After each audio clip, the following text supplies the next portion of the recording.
Well, let me get to my guest. It's the chairman, Kevin Blackwell of Medicaid, District 19, DeSoto County, Marshall Counties. Good morning, sir. Oh man. Whoa. Perez. I've been watching the Weather Channel. It looks like either the Weather Channel and I can see a storm near the left arm. There's some clusters of rain. Merry Christmas to you, sir. Merry Christmas.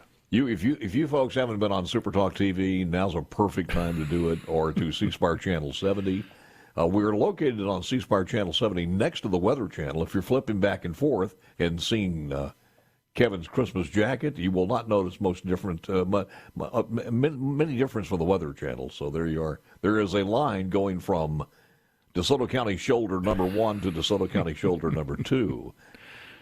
Look, it's a pleasure, sir. How are you? Paul, to quote a line in one of my favorite movies, I wore this ridiculous outfit for you. Well, and it is appreciated for the audience and everything, because we need a bit of levity every morning, which I try to bring. One of the responsibilities at the end of the show is that we make people mad enough and happy enough at the same time. So I do want to say, is that a sweater or is that a jacket? It's a jacket. Okay, so you have a new genre, because we have the ugliest sweaters, but I believe that is a category in itself on it. Actually, I have the pants that go with it, but I didn't wear those today. I think I can trace it back. I do remember a robbery in DeSoto County back in '74, so I think that's where that came from. Let's get to the matters in hand while we got a few seconds here before the break, and we can continue on the other side. The 2023 is coming up. I know you guys have been meeting. Summer, you've been part of all of this. We talked yesterday, day before yesterday, to some folks. I think we were talking to Joe Max Higgins about some of the dollars, and also Trey Lamar earlier, where we're going to allocate some of these dollars.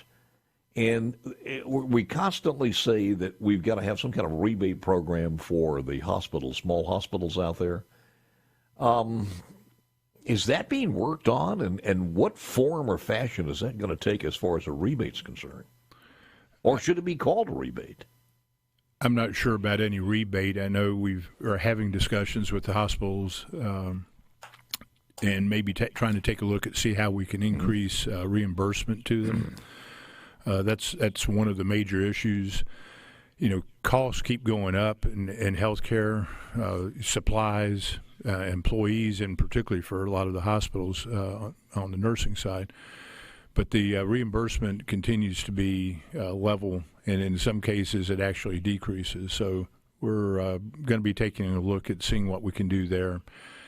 From a personal standpoint, I'd like to see us maybe pick up the tax that the hospitals pay, do a one-time, just 1 year only, pick that up for them. I think it's about $230 million.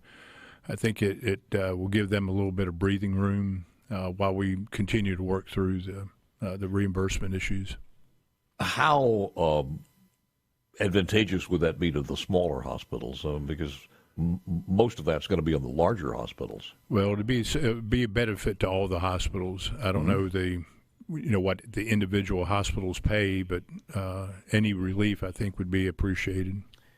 I got to tell you, because I don't understand this. Our friend Dr. Easterling sent me this yesterday. Researchers for HomeToHome.com is, I guess, in the industry. This is one of the websites that they check.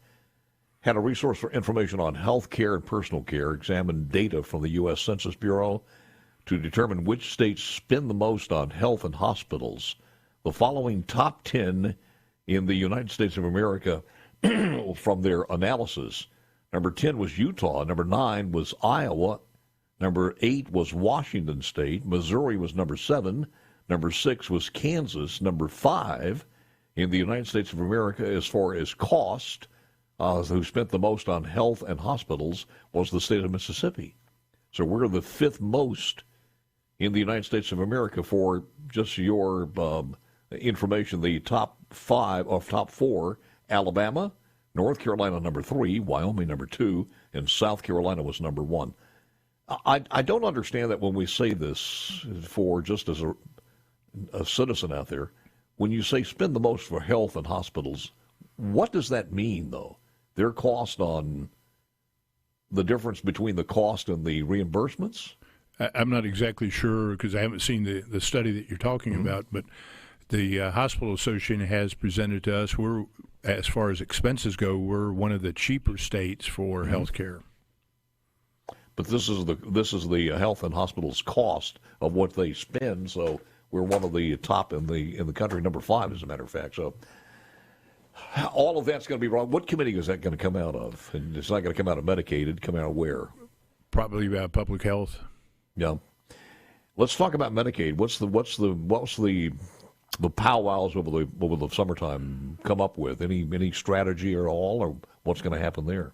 Well, the Senate is for the last year. I think we passed post-partum 3 times. We're going to be bringing that back. We had a hearing a couple of weeks ago. Had an excellent panel of people, and I think one of the more interesting presenters was Dr. Tucker from UMMC's chairman of the Department of Obstetrics and Gynecology.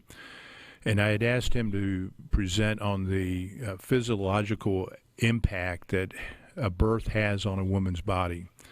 And he did an excellent job of going through all the systems. There have been comments that, a woman ought to be able to go back to work or school after 60 days. This is, some may be able to do that, but the vast majority need a longer period of time. And if you had listened to what Dr. Tucker had presented, you'd understand that the impact is fairly significant on these women's bodies. And the population that we're treating is not the healthiest population to start with. So, yeah. There is news breaking out of Bay St. Louis, Mississippi. There are 2 officers who have been shot and killed. The officers were answering a call for service to Motel 6 on Highway 90 when they encountered an armed woman. And again, some breaking news, unfortunately, on the Gulf Coast. 2 officers shot and killed in Bay St. Louis, and we'll have more on that coming up at the top of the hour. For people who don't know anything about this postpartum, can you explain that a little bit, what we're talking about, and just in layman's terms?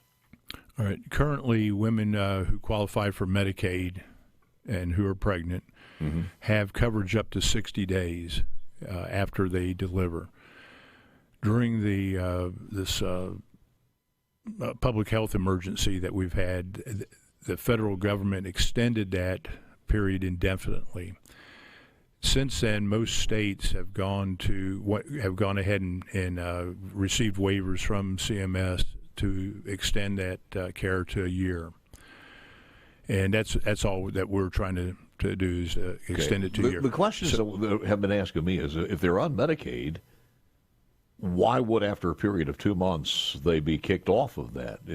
Are we talking about different services that are not allowed normally under Medicaid?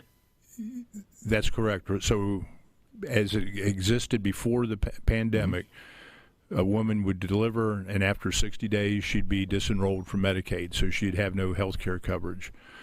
Now, the baby still has coverage, but not the mother.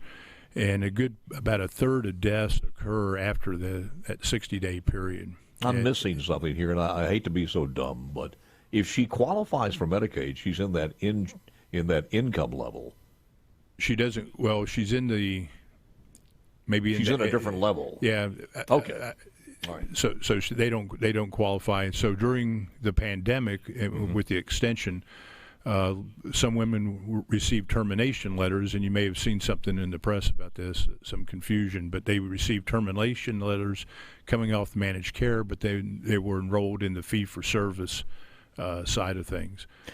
Yeah, is this treatment, this additional treatment, more so on physical or mental or both? It could be both. Could be both. Yeah, there's a lot of postpartum depression and stuff. Why do some states do this? And this is what I understand. I'm not sure if this is factual, but do some states do it for 6 months and don't they don't do it all the way up to a year, and there's a reassessment at 6 months? I don't know about the reassessment, but there are only a few states that are doing it for 6 months. The standard of care now is